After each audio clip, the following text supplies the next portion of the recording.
Hi mister மனசாட்சி மக்களே, எல்லாரும் எப்படி இருக்கீங்க? நல்லா இருக்கீங்கன்னு நம்புறேன். ஸோ இந்த கடையில் நம்ம என்ன பார்க்க போறோம்னா, அதிதி சங்கர் அண்ட் அர்ஜுன் தாஸ் இவங்களோட காம்போ இருந்தா எப்படி இருக்கும் அப்படின்னு எதிர்பார்த்தவங்களுக்கு அப்படி ஒரு காம்போல ஒரு டைட்டில் டீசர் ரிலீஸ் ஆயிருக்கு. ஒன்ஸ் மோர்ன்ற மூவியோட டைட்டில் டீசர் ரிலீஸ் ஆயிருக்கு. அதை தான் லைவ் ரியாக்ட் பண்ண போறோம். ஸோ நம்ம எதிர்பார்ப்போம் பார்த்துருக்கீங்களா, ஒரு சில இவங்க இருந்தால் நல்லா இருக்குமே, இவங்க இருந்திருந்தால் நல்லா இருக்குமே அப்படின்ற மாதிரி யோசிப்போம்ல.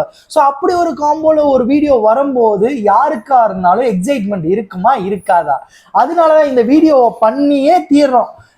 இர்ஃபான் வியூஸ் சொன்ன மாதிரி பறந்தே ஆகுறோம் அப்படின்ற மாதிரி இந்த வீடியோவை கண்டிப்பாக லைவ் ரியாக்ட் பண்ணிடுவோம் அப்படின்னு சொல்லிட்டு வந்தேங்க.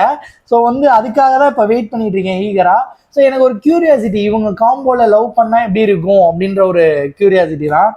ஸோ வாங்கல வீடியோ பார்ப்போம், அதுக்கப்புறம் மற்ற விஷயங்களை பேசுவோம். 3, 2, 1 ஸ்டார்ட். ஏஆர் பிடிக்குமா இளையராஜா பிடிக்குமா? ஓ, சங்கர் பிடிக்குமா மணிரத்னம் பிடிக்குமா? அந்த வாய்ஸ் தாங்க. Love marriage arrange marriage? No marriage.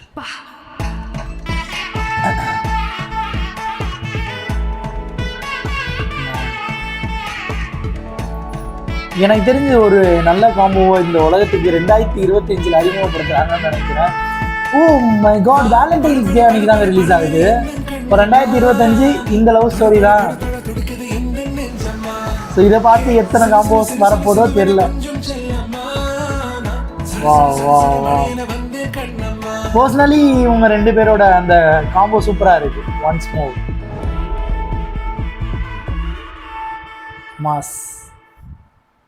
So short and ஸ்வீட்டாக அந்த அல்வாயை எடுத்து வாயில் போட்டோன்னே லபக்குன்னு போகும்ல, அந்த மாதிரி இருந்துச்சு. வீடியோ நல்லா இருந்துச்சு.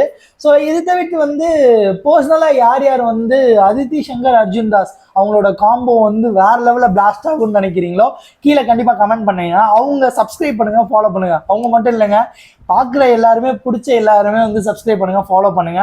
இந்த மாதிரி கண்டென்ட்ஸ்க்கு வெயிட் பண்ணுங்க. வெயிட் பண்ண வைக்க மாட்டேன். கண்டிப்பாக கண்டென்ட்ஸ் அடிக்கடி போடுறேன். அது வரைக்கும் உங்களிடமிருந்து விடைபெறும் நான் உங்கள் மிஸ்டர் மனசாட்சி. முடிச்சிட்டீங்களா?